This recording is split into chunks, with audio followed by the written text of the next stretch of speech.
Assalamualaikum warahmatullahi wabarakatuh. Saya Septia Ramadan dari Fase F11-4 akan menjelaskan materi mengenai ketentuan pernikahan dalam Islam.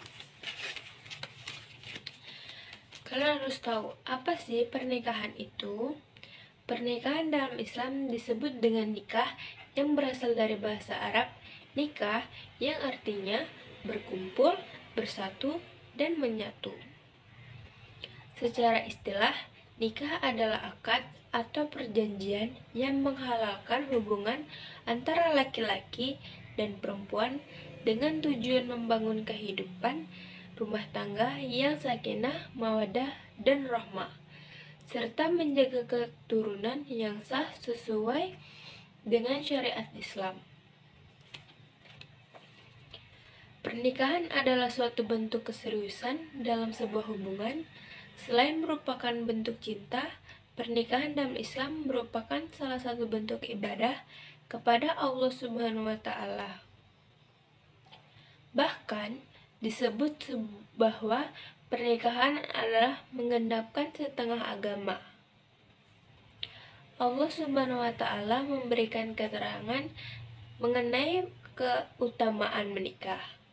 Bahkan Allah Subhanahu wa Ta'ala akan memberikan karunia-Nya kepada laki-laki dan perempuan yang menikah karenanya, sebagaimana firman-Nya dalam surah An-Nur ayat 32 sebagai berikut. Yang artinya, nikahlah orang-orang yang masih membujang di antara kamu dan juga orang-orang yang layak menikah dari hamba-hamba sahyamu, baik laki-laki maupun perempuan. Jika mereka miskin, Allah akan memberi kemampuan kepada mereka dengan karunia-Nya. Allah Maha Luas atau pemberiannya, lagi Maha Mengetahui. Dalam agama Islam, pernikahan memiliki hukum yang disesuaikan dengan kondisi atau situasi orang yang akan menikah. Berikut hukum pernikahan menurut Islam.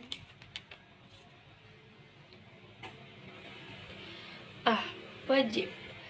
Pernikahan menjadi wajib bagi seseorang yang sudah mampu secara finansial, fisik, dan mental secara khawatir akan terjerumus dalam perbuatan maksiat jika tidak menikah. B. Sunnah. Berlaku bagi seseorang yang sudah mampu untuk menikah, namun jika menikah ia tidak akan terjerumus perbuatan maksiat. C. Makruh. Jika seseorang belum mampu memenuhi kebutuhan secara finansial atau emosional dan khawatir pernikahan tersebut membawa kesulitan dalam kehidupannya. D. Mubah. Jika seseorang hanya menikah meskipun ia memiliki kemampuan untuk menikah dan mampu menghindarkan diri dari perbuatan maksiat, ia hanya menikah untuk kesenangan semata. E. Haram.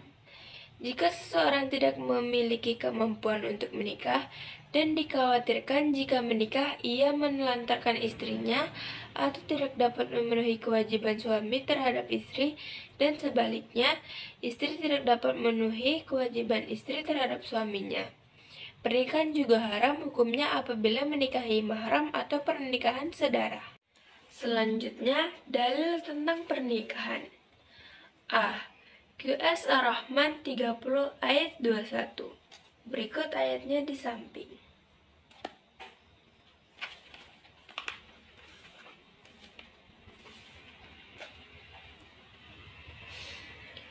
Yang artinya, di antara tanda-tanda kebesarannya ialah bahwa ia menciptakan pasangan-pasangan untukmu dari jenis dirimu sendiri agar kamu merasa tentram kepadanya.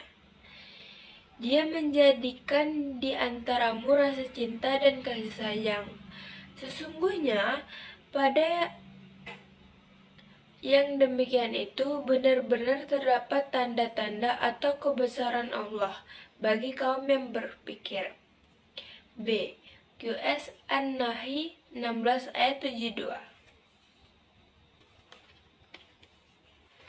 Artinya, Allah menjadikan bagianmu pasangan atau suami atau istri dari jenis kamu sendiri, menjadikan bagianmu dari pasanganmu, anak-anak, dan cucu-cucu, serta menganugerahi kamu rezeki yang baik-baik. Mengapa terhadap yang batil mereka beriman, sedangkan terhadap yang nikmat Allah mereka ingkari? C. QS Az-Zariyat 5149. Artinya, segala sesuatu kami ciptakan berpasang-pasangan agar kamu mengingat atau kebesaran Allah.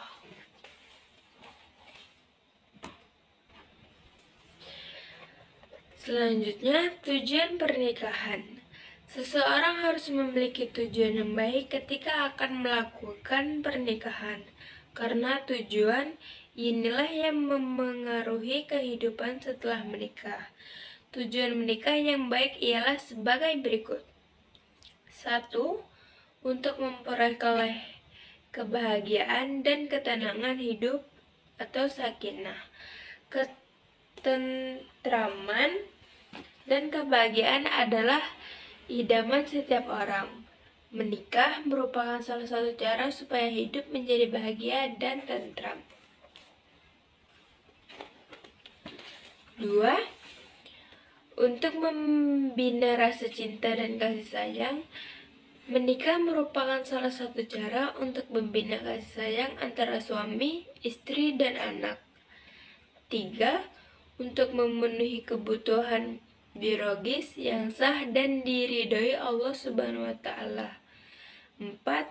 Melaksanakan perintah Allah Subhanahu wa Ta'ala dan Rasul-Nya. 5. Untuk memperoleh keturunan yang sah.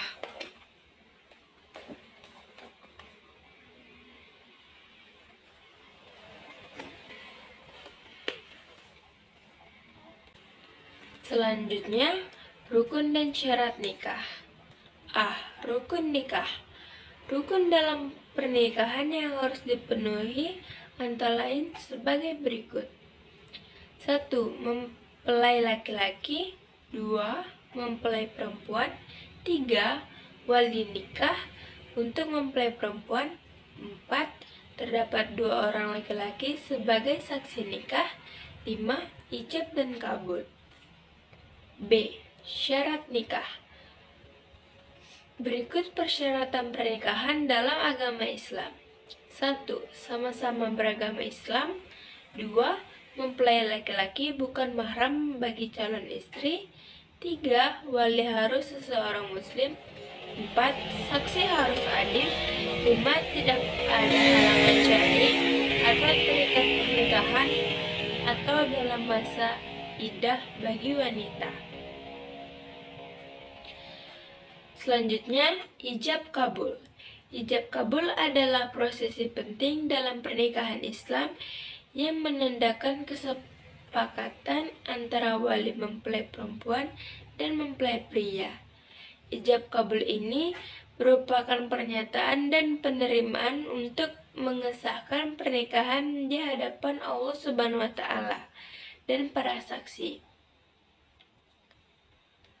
A. Ijab. Pernyataan wali mempelai perempuan yang menyatakan menikahnya anaknya kepada mempelai pria. Contoh, saya nikahkan engkau dengan putri saya, nama mempelai perempuan, dengan mas kawin berupa sebutkan, dibayar tunai. B. Kabul.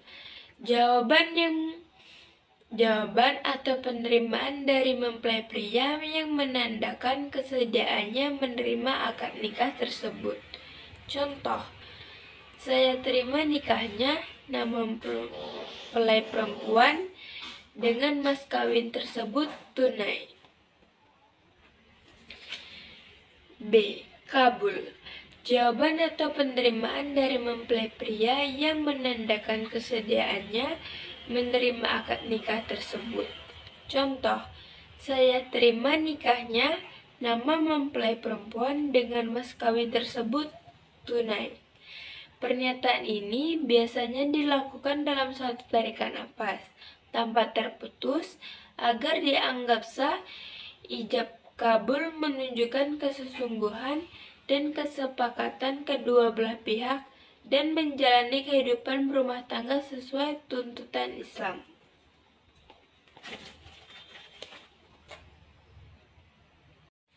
Selanjutnya, ketentuan pernikahan. A. Rukun pernikahan dan syarat pernikahan. Rukun ialah hal yang harus Anda ketika pelaksanaan suatu perbuatan, sedangkan syarat dalam fisik merupakan hal. 6. Ketentuan pernikahan. A. Rukun pernikahan dan syarat pernikahan. Rukun ialah hal yang harus ada ketika pelaksanaan atau perbuatan, sedangkan syarat dalam fikih merupakan hal yang harus terpenuhi sebelum melakukan suatu perbuatan tertentu. Rukun menikah ada 5, yaitu calon suami, calon istri, wali, 2 orang saksi, dan sikhat atau ijab dan kabul. Adapun masing-masing akan dijelaskan sebagai berikut. 1. Calon suami. Ada beberapa syarat yang harus terpenuhi untuk seseorang calon suami, yaitu calon suami benar-benar laki-laki. Calon suami bukanlah orang yang haram dinikahi bagi calon istri, baik haram karena nasab, sepersusuan, atau karena ikatan pernikahan. Tidak terpaksa, tidak sah menikah tanpa ada kehendak sendiri. Calon suami diketahui jenis identitasnya, sudah diketahui nama beserta orangnya. Tidak ada melakukan ihram. 2. Calon istri. Ada beberapa syarat yang harus terpenuhi untuk calon istri, yaitu benar-benar perempuan, bukan wanita yang haram dinikahi, baik karena nasab, sepersusuan, atau karena ikatan pernikahan. Jelas identitasnya, sudah diketahui nama serta yang mana orang oleh calon suami. Dan yang terakhir, tidak sedang melakukan ihram atau dalam masa iddah. 3. Wali. Syarat menjadi pernikahan ialah sebagai berikut. A. Islam. B. Baligh, sudah dewasa, tidak sah anak kecil menjadi wali nikah. C. Berakal sehat. D. Merdeka, sudah bukan seorang budak. E. Laki-laki, tidak sah wali perempuan.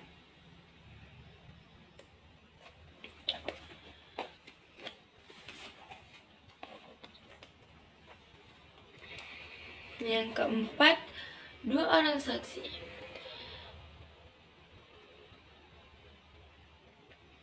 Syarat 2 orang saksi ini juga hampir sama dengan wali, yakni Islam, baligh, berakal sehat, merdeka, laki-laki, adil. Sikat atau ijab dan kabul. Syarat dari ijab kabul dalam pernikahan adalah ijab kabul dilaksanakan dalam keadaan bersambung, artinya antara pelafalan ijab dengan kabul atau penerimaan tidak berselang lama. Tidak ditandai dengan keterangan jangka waktu tertentu. Misalnya, saya terima nikahnya si fulana dalam waktu sebulan. Lafaz jelas maksudnya dan tidak disangkutkan dengan makna yang lain. Misalnya, saya nikahkan engkau dengan anakku jika engkau tetap menjadi pengusaha.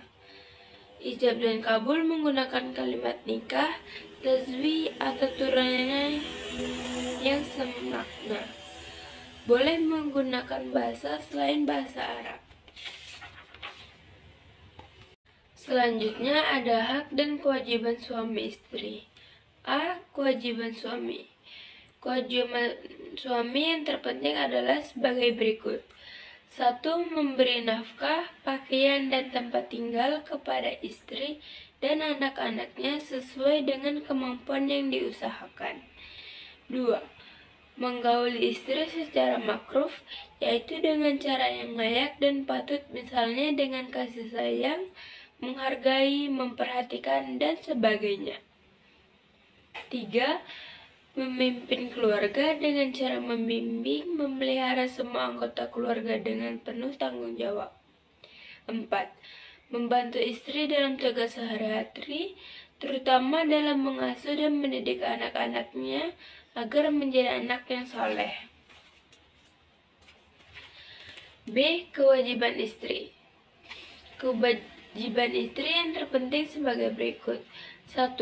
Patuh dan taat pada suami dalam batas yang sesuai dengan ajaran Islam. Perintah suami yang bertentangan dengan ajaran Islam tidak wajib ditaati oleh seorang istri. 2. Memelihara dan menjaga kehormatan diri dan keluarga serta harta benda suami. 3. Mengatur rumah tangga dengan baik sesuai dengan fungsi ibu sebagai kepala rumah tangga. 4. Memelihara dan mendidik anak terutama pendidikan agama. 5. Bersikap hemat, cermat, ridha, dan bersyukur serta bijaksana pada suami. C. Hak suami atas istri. Hak suami atas istri adalah sebagai berikut. 1. Ditaati dalam seluruh perkara sesuai maksiat. 2. Diminati izin oleh istri yang kehendak keluar rumah. Istri tidak boleh keluar rumah seizin suami. 3. Istri tidak boleh puasa sunnah kecuali dengan izinnya suami. 4. Mendapatkan pelayanan dari istrinya. 5. Disyukuri kebaikan yang diberikannya. Ia harus mensyukuri atas setiap pemberian suaminya. D. Hak istri atas suami. Hak istri atas suami adalah sebagai berikut. 1. Mendapat mahar dari suaminya. 2. Mendapat perlakuan yang patut dari suaminya. 3. Mendapatkan nafkah, pakaian, dan tempat tinggal dari suaminya. 4. Mendapat perlakuan adil jika suami memiliki lebih dari satu istri. 5. Mendapatkan bimbingan dari suaminya agar selalu taat kepada Allah Subhanahu wa Ta'ala. Selanjutnya, mahar. Mahar atau mas kawin adalah pemberian wajib dari seorang suami kepada istrinya pada saat akad nikah. Mahar adalah simbol komitmen, tanggung jawab, dan tanda keseriusan suami untuk menikahi dan menjaga istri. Dalam perspektif Islam, mahar adalah hak istri yang harus dipenuhi oleh suami. Berikut jenis-jenis mahar dalam Islam. A. Mahar musamma. Mahar yang jumlahnya telah disepakati dan disebutkan saat akad nikah. B. Mahar mitsil. Mahar yang diberikan jika tidak ada kesepakatan atau jumlah yang disebutkan pada saat akad nikah, yang besarnya disesuaikan dengan mahar yang diberikan kepada wanita sekelas istri dan keluarganya. C. Mahar mut'ah. Mahar yang diberikan ketika suami menceraikan istrinya sebelum melakukan hubungan suami istri.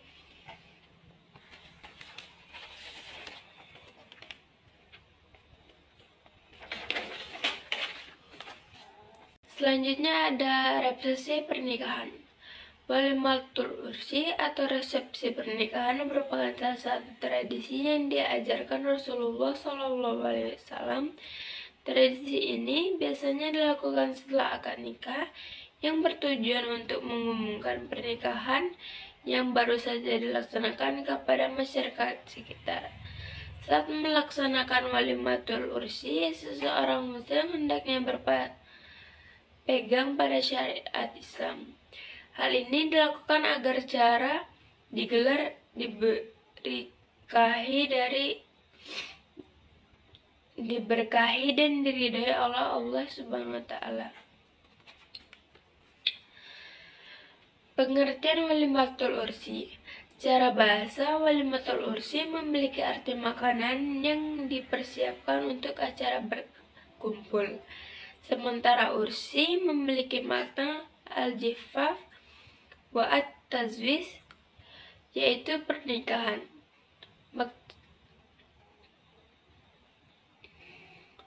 Makna secara harfiah, walimatul ursi diartikan sebagai makanan yang disediakan khusus dalam acara pesta perkawinan. Secara umum, walimatul ursi diartikan dengan pesta dalam rangka mensyukuri nikmat Allah Subhanahu wa taala atas terlaksanaannya akad pernikahan dengan menghidangkan makanan.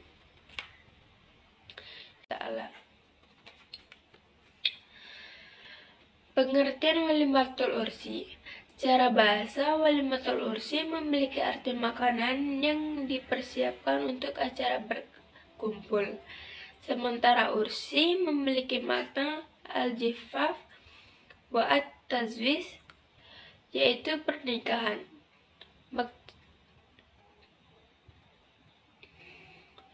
Makna secara harfiah, walimatul ursi diartikan sebagai makanan yang disediakan khusus dalam acara pesta perkawinan. Secara umum, walimatul ursi diartikan dengan pesta dalam rangka mensyukuri nikmat Allah Subhanahu wa taala atas terlaksanaannya akad pernikahan dengan menghidangkan makanan. Selanjutnya, hukum walimatul ursi. Walimatul ursi merupakan perkara yang disyariatkan dalam Islam dan tidak ada khilaf para ulama bahwa menyelenggarakan walimatul ursi atau pesta pernikahan bukannya sunnah. Hal ini disesuaikan dengan ajaran Rasulullah SAW dalam sebuah hadis yang menerangkan bahwa ketika Abdurrahman bin Auf telah menikahi perempuan dengan mas kawin senilai 1 biji emas, Rasulullah SAW mengajarkan menyelenggarakan walimah. Jadi, sebisa mungkin dalam sebuah pernikahan diadakan walimah sebagai rasa syukur kepada Allah Subhanahu wa taala. Namun walimah ini juga tidak boleh berlebih-lebihan atau memberatkan orang lain, apalagi hingga menyebabkan kemiskinan. Selanjutnya ada hukum menghadiri walimatul ursi. Sebagai seseorang muslim, kita juga dianjurkan untuk menghadiri undangan saudara kita yang sedang melakukan walimah. Menghadiri walimatul ursi hukumnya sunnah menurut mazhab Hanafiyah. Sementara menurut mazhab Syafi'iyah dan Hanabilah, hukumnya wajib selama tidak ada kemungkaran. Datang di acara walimatul ursi ini merupakan satu dorongan semangat kebahagiaan yang diberikan kepada si pengantin juga keluarga, sehingga menambah kebahagiaan kepada sahibatul hajat. Selanjutnya, hal-hal yang harus diperhatikan dalam pelaksanaan walimatul ursi. Di dalam walimatul ursi hendaknya dilakukan sesuai syariat Islam. Ada hal-hal yang harus diperhatikan untuk muslim sebelum mengadakan walimatul ursi. Di antaranya sebagai berikut. 1. Tidak bertentangan dengan Al-Quran dan Sunnah. 2. Kebersamaan. 3. Tidak ada membeda-bedakan antara tamu undangan. Yang selanjutnya, hikmah walimatul ursi. Ada tujuan walimatul ursi untuk memberikan kepada masyarakat serta agar tidak menimbulkan kecurigaan ketika melakukan perbuatan yang tidak diperboleh bagi sepasang kekasih yang belum menikah.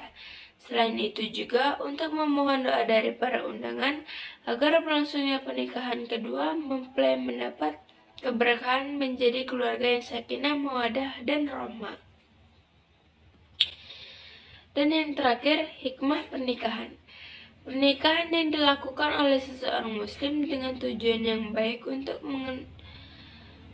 menanggapi ridha Allah Subhanahu wa taala memiliki berbagai hikmah yang terdapat di dalamnya. Adapun hikmah dari ibadah pernikahan sebagai berikut.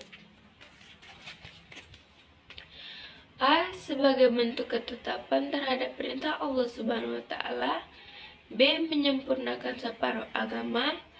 C. Menjalankan perintah Allah Subhanahu wa taala.